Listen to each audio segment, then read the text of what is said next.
The morning sun beat down on the Pushkar marketplace. Shopkeepers greeted each other, voices blending with the calls of street vendors. But a shadow of unease crept in. The shutter of Agrawal textiles, usually open at dawn, stayed down. Mr. Patel from his tea stall opposite found it strange. As the morning deepened, his concern grew. He crossed the lane and knocked on the blue-painted door. Silence. Fear prickled at his thoughts. He called the police. When they arrived, urgency filled the air. The police broke open the door. A collective gasp escaped. What they found inside was more terrifying than anyone imagined. 11 bodies hung suspended from the high ceiling of the Agrawal home, their faces frozen in a mask of eerie serenity. They formed a perfect circle, their limbs brushing against each other in the slight breeze that wafted through the open windows. The victims were all members of the Agrawal family, the grandparents, the parents and their 7 children. The youngest barely a toddler, cradled in his dead mother's arms. The sight sent chills down the spines of the seasoned police officers. They had seen death before, but this was different. There was an unnatural stillness about the scene, a strange sense of peace that belied the macabre tableau. The air was thick with the scent of incense and something faintly metallic. A young constable, new to the force, fought the urge to vomit. He stumbled back, his eyes wide with terror. His senior officer, Inspector Rao, placed a reassuring hand on his shoulder. "Secure the perimeter," he barked, his voice sharp, "and call for the forensic team. We need to figure out what happened here." As the forensic team dusted for fingerprints and collected evidence, Inspector Rao noticed something glinting under the harsh light. It was a mobile phone lying amidst a circle of flower petals. The phone was unlocked, a video flickering on its screen. He pressed play, the room filled with low, rhythmic chanting. The video showed the Agrawal family dressed in white, gathered in a circle. Their eyes were closed, lips moving in silent prayer. Arun, the eldest son, led the ceremony. His face was grave, eyes fixed on a burning clay lamp. The chanting grew, shadows dancing on their faces. Arun reached toward the ceiling. The video ended abruptly. Inspector Rao watched again, a cold knot forming in his stomach. What had driven this seemingly ordinary family to such extremes?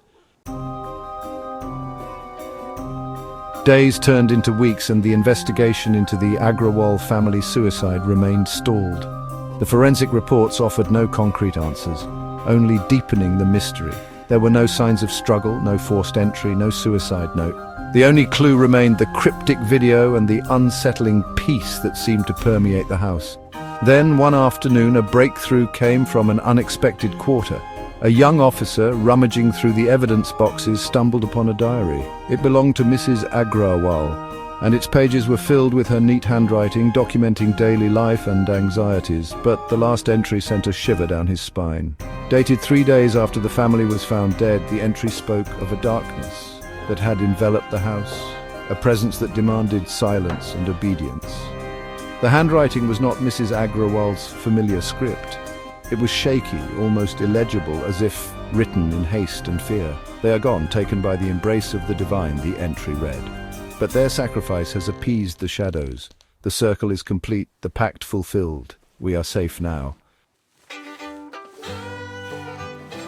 The news of the Agrawal family tragedy spread like wildfire through Pushkar, leaving behind whispers and speculation. The house, once a symbol of prosperity and happiness, stood empty, a grim reminder of the tragedy. Months passed, and the memory of the event, though still fresh in the minds of the townsfolk, began to fade. One day, a for sale sign appeared outside the Agrawal house. Many considered it cursed, but for Prakash Mehra, a young businessman new to Pushkar, it was an opportunity too good to miss. He dismissed the whispers as superstition and bought the property at a bargain price. Prakash, his wife, and their 6-year-old son, Rohan, moved into the house on a bright sunny morning.